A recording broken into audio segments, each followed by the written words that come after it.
ಎಲ್ಲರಿಗೂ ಸಂಕ್ರಾಂತಿ ಹಬ್ಬದ ಆರ್ಥಿಕ ಶುಭಾಶಯಗಳು. ನಮ್ಮ ಮನೇಲಿ ಸಂಕ್ರಾಂತಿ ಹಬ್ಬನ ಯಾವ ರೀತಿ ಮಾಡ್ತೀವಿ ಅಂತ ನಾನಿವತ್ತು ನಿಮಗೆ ತಿಳಿಸ್ಕೊಡ್ತೀನಿ. ನಮ್ಮ ಮನೇಲಿ ನಮ್ಮಣ್ಣ ದೇವರ ಗುಡ್ಡ ಆಗಿರೋದ್ರಿಂದ ಮನೆ ಮನೆಗೆ ಹೋಗಿ ಈ ಥರ ಭಿಕ್ಷಾಟನೆಯನ್ನು ಮಾಡ್ಕೊಂಡು ಬರ್ತಾರೆ. ಆ ಭಿಕ್ಷಾಟನೆಯಲ್ಲಿ ಸುಗ್ಗಿ ಕಾಲವಾಗಿರೋದ್ರಿಂದ ಎಲ್ಲರೂ ಭಿಕ್ಷೆಗೆ ಈ ಥರ ಭತ್ತವನ್ನು ಹಾಕಿ ಕಳಿಸ್ತಾರೆ ಜೋಳಿಗೆಗೆ. ಅದೇ ರೀತಿ ಎಲ್ಲರ ಮನೆಯಲ್ಲೂ ಇದೇ ಥರ ಭತ್ತವನ್ನೇ ಜೋಳಿಗೆಗೆ ಹಾಕಿರೋದ್ರಿಂದ ಇಷ್ಟೊಂದು ಭತ್ತ ಆಗಿದೆ.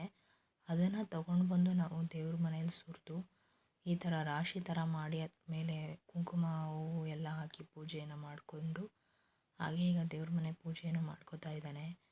ಹಾಗೆ ತುಳಸಿ ಕಟ್ಟೆ ಹೊಸ್ಲು ಪೂಜೆಯನ್ನು ಮುಗಿಸ್ಕೊಂಡು ಹಾಗೆ ಒಳಗಡೆ ಈಗ ಆರತಿಯನ್ನು ಮಾಡ್ಕೋತಾ ಇದ್ದಾನೆ. ಅವನಿಗಂತೂ ದೇವ್ರ ಪೂಜೆ ಮಾಡೋದರಲ್ಲಿ ತುಂಬಾ ಭಕ್ತಿ ಇದ್ದಾನೆ ಅಂತಲೇ ಹೇಳ್ಬೋದು. ಅವನೇ ಎಲ್ಲ ಸಾಮಾನುಗಳನ್ನ ನೀಟಾಗಿ ಕ್ಲೀನ್ ಮಾಡಿಕೊಂಡು ದೇವ್ರ ಮನೆ ಎಲ್ಲ ಒರೆಸಿ ಅಚ್ಚುಕಟ್ಟು ಮಾಡಿ ಎಲ್ಲ ನೀಟಾಗಿ ಮಾಡ್ಕೋತಾನೆ. ಅವನು ದೇವ್ರ ಗುಡ್ಡ ಆಗಿರೋದ್ರಿಂದ ಅದರಲ್ಲೆಲ್ಲ ಅವನಿಗೆ ತುಂಬ ಭಕ್ತಿ ಇದೆ ಅಂತಲೇ ಹೇಳ್ಬೋದು. ಹಾಗೆ ಇವನು ಶಿವನ ಗುಡ್ಡ ಆಗಿರೋದ್ರಿಂದ ನಮ್ಮ ಮನೆಯಲ್ಲಿ ಒಂದು ಡಮರುಗ ಇದೆ. ಅದನ್ನು ನಾವು ಪೂಜೆ ಎಲ್ಲ ಆದಮೇಲೆ ಲಾಸ್ಟಲ್ಲಿ ಈ ಥರ ಸೌಂಡ್ ಮಾಡ್ತಾನೆ. ಅದನ್ನು ಮಾಡೋದ್ರಿಂದ ನಮ್ಮ ಮನೇಲಿರುವಂಥ ಒಂದು ನೆಗೆಟಿವ್ ಎನರ್ಜಿ ಏನಿದೆ ಅದು ಹೋಗುತ್ತೆ ಅನ್ನೋದು ನಮ್ಮ ನಂಬಿಕೆ ಆಗಿರುತ್ತೆ.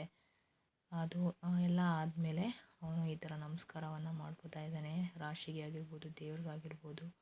ಹಾಗೆ ಇವತ್ತು ತರಕಾರಿ ಹಾಕಿ ಕೂಟ್ ಮಾಡಿ ಈ ಥರ ಅನ್ನವನ್ನು ಮಾಡ್ಕೊಂಡಿದ್ವಿ ಊಟಕ್ಕೆ ಅಂತ. ಹಾಗೆ ನನ್ನ ಮಗಳಿಗೆ ಇಲ್ಲಿ ಎಳ್ಳು ಬೆಲ್ಲ ಎಲ್ಲ ಇಟ್ಟು ಸಂಕ್ರಾಂತಿ ಹಬ್ಬಕ್ಕೆ ಈ ಥರ ಒಂದು ಫೋಟೋಶೂಟ್ ಮಾಡೋಣ ಅಂತ ಹೇಳಿ ಮಾಡಿಕೊಂಡೆ. ತುಂಬಾ ಚೆನ್ನಾಗಿ ಬಂತು. ಆದರೆ ಅವಳೆಲ್ಲ ರಂಗೋಲಿ ಮಾಡಿದ್ದೆಲ್ಲ ಹಾಳು ಮಾಡಾಕಿದ್ಲು. ಒಂದೇ ಒಂದು ಹಸುದು ಮಾತ್ರ ಚೆನ್ನಾಗಿತ್ತು. ಹಾಗೆ ಕಿಚ್ಚಾಯಿಸೋಕೆ ಈ ಥರ ಹಸುಗಳನ್ನೆಲ್ಲ ನಮ್ಮೂರಲ್ಲೇ ರೆಡಿ ಮಾಡಿರ್ತಾರೆ. ಒಂದಕ್ಕಿಂತ ಒಂದು ಚೆನ್ನಾಗಿ ರೆಡಿ ಮಾಡಿರ್ತಾರೆ. Thank you for watching this video.